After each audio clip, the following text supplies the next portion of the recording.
Hi everyone. Up till now in control flow statements, we discussed about how can we skip a block of code, right? So we discussed about how can we skip a block of code using if-else statements and using switch statements. Now it's time to discuss about how can we have a block of code which is executed repeatedly, okay? And for this, we are going to study about loops. Let's study about loops now. There are two types of loops. Number one is while loop and second one is do while loop, okay? Let's learn about while loop first of all. While loop is very similar to the if condition. So if you remember what happened in if condition, you had a keyword which is if, and then you have these brackets, and within the brackets you have a condition, right? And if this condition is true, or I can say if this expression returns a true boolean, then you will execute all the code which is inside the curly braces, right? So you will execute all this code. Otherwise, you will skip the code and you will move ahead. While loop runs in a similar fashion. So we have a keyword which is while, then we are going to have a condition, and all the code which is inside these curly braces, it will execute repeatedly until this condition is true, okay? So till the time this condition is returning as true, this code will execute repeatedly. How will that happen? So let's say my compiler is here at line 134, then it executes this line 135, so it is going to check, is the condition true? If yes, it is going to execute this code one time, okay? So this code is executed, whatever the code we have written inside these curly braces, it is executed once. Then it is going to again come back. So let's say it executed the whole code, and then after here, it is going to again come back and it is going to check, is the condition true? If it is still true, it is going to execute the whole code once again. So it will execute twice. Then it will again come back and it will check, is the condition true? If yes, it will execute the whole code once again. So this time it is going to be 3 times. Then it will come once again and it will continue. So in case, let's say at the fourth time, when it is checking, the condition is false. So once this condition is false, it is going to skip this code and it is going to move ahead. Okay. So that is how a while loop works. Let's understand this with an example. So what we have here, we have defined an integer I and the value of integer I is 1. Okay. Then I have a keyword which is while, and inside the brackets I have a condition, and the condition is I is less than 6, right? Now this condition is a boolean and it can return me true or false. Currently the value of I is 1 and I is less than 6. This is going to return me true, right? Because 1 is less than 6. So currently 1 is less than 6. So this is going to return me true.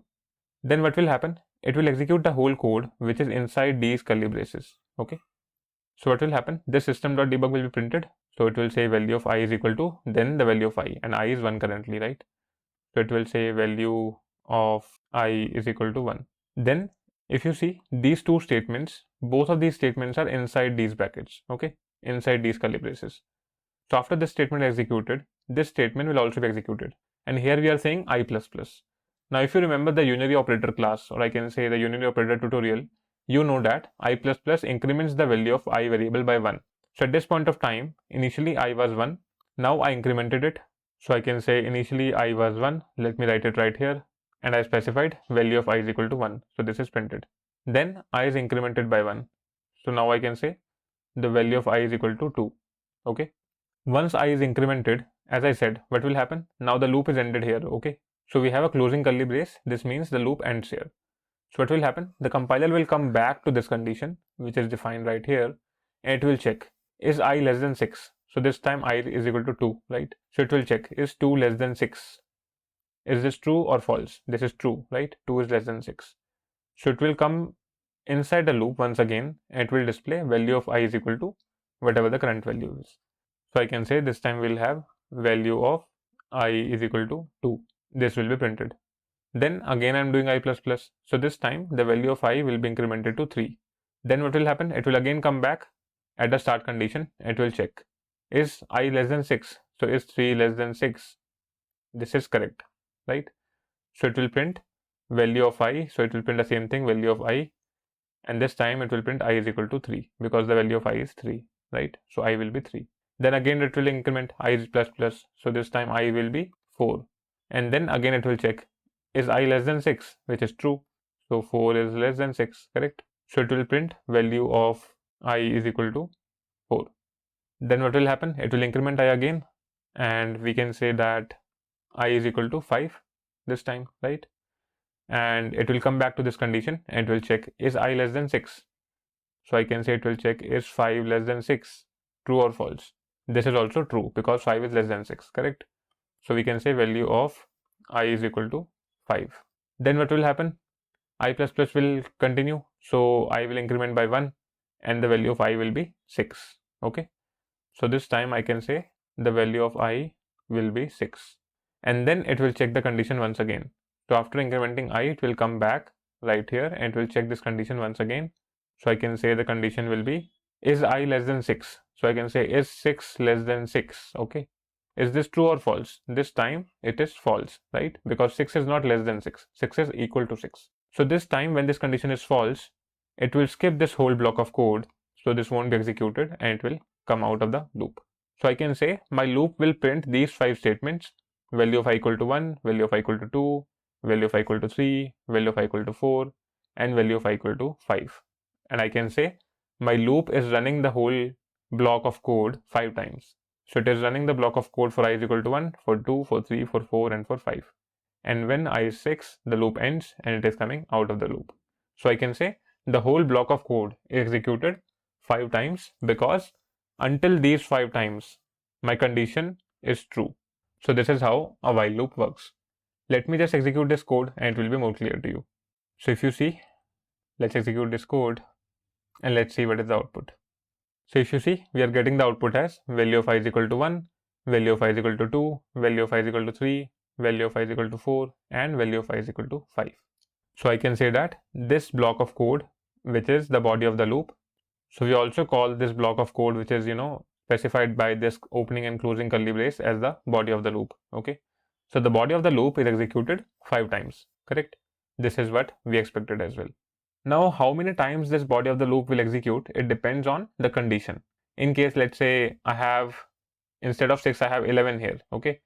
Now what will happen? The body of the loop will execute 10 times because I will increment from 1 to 11, right? And when I is 11, then this will be false. So it will execute 10 times from 1 to 10. Let's try this code once. And if you see the output this time, you can see that the body of the loop is executed 10 times. So this is how the code will execute. I want to mention one point before we proceed ahead. So what happens is when we start to use loops, or I can say when we are new to loops, the most common mistake that we can make is we somehow forget about making this condition false. Okay. So let's say initially I is 1, I is less than 6 is my condition. Now if I don't do I plus plus here, right, then I'm not making any way out of this loop, or I can say I'm not introducing a way by which this condition will be false in future, because currently this condition is true, right? 1 is less than 6. So I'm not doing anything to make this condition false in future as the code is getting executed. So what will happen? In this case, it will lead to a infinite loop. So I can say this will lead to a infinite loop. Why? Because let's say I is equal to 1, right? So it will say I is equal to 1. It will check the condition I less than 6, which is true. It will execute the code. Okay. So it will execute this whole code. Then it will come back. It will check again. Is I less than 6? So 1 is less than 6. It will execute the code once again. Then again it will come back. Is 1 less than 6? It will execute the code once again. So each time 1 is less than 6, correct? It is not changing. So the value of I is not changing. It is 1 only. And 1 less than 6 is always going to be true. So this means that this line of code will be executed again and again and again. Or I can say the body of the loop will keep on executing again and again and again, right? Which is not correct. This should not happen. So such kind of loop, we call it an infinite loop, and we have to make sure that we don't run into such a condition where we have an infinite loop. Let's say just in case we have an infinite loop, what happens? Okay, so we are going to execute this code and we'll see what happens. So if you notice, it is taking a lot of time to execute this code as well because it is infinitely executing the code. Okay, let's see what will happen now. We have to wait for a few seconds. Okay, so the code is executed now, and if you see, we have a lot of print statement which says value of I is equal to 1. So this is printed infinitely many times, right? So if I go back to the topmost log, okay, so if you see, it started from here and it has skipped a lot of log as well, and at the end of the log also we have value of I is equal to 1, and it is infinitely printed. And what is happening at the end? At the end of this log, we can see that we are getting an exception, and this error is saying System.LimitException Apex CPU time limit exceeded. So what this exception is telling? This exception is telling that the CPU time limit, or I can say the time limit of the processor that is given to you by Salesforce, the time limit for that processor for this particular code is exceeded, and which is why it is throwing an error. Because it is continuously executing this code again and again and again, so it can do it only up to a certain point of time, because we are running on cloud and it has limited resources. So we have a CPU time limit as well, which makes sure that we don't run over the time limit, and ideally all of the code that you are writing, that should be completed within the time limit. Okay, and if you see here, we have a CPU time limit of 10,000, and currently my CPU time is 15,143, and this time is exceeding the limit, which is 10,000. So this time, if you see, it is given to you in milliseconds. Okay, so I can say the time limit for transactions is around 10 seconds for synchronous transaction, and this 10 second is given to us in milliseconds. So 1 second is going to be 1000 millisecond. Okay, so I can say that 10 seconds, it is going to be how many? 10,000 milliseconds, right?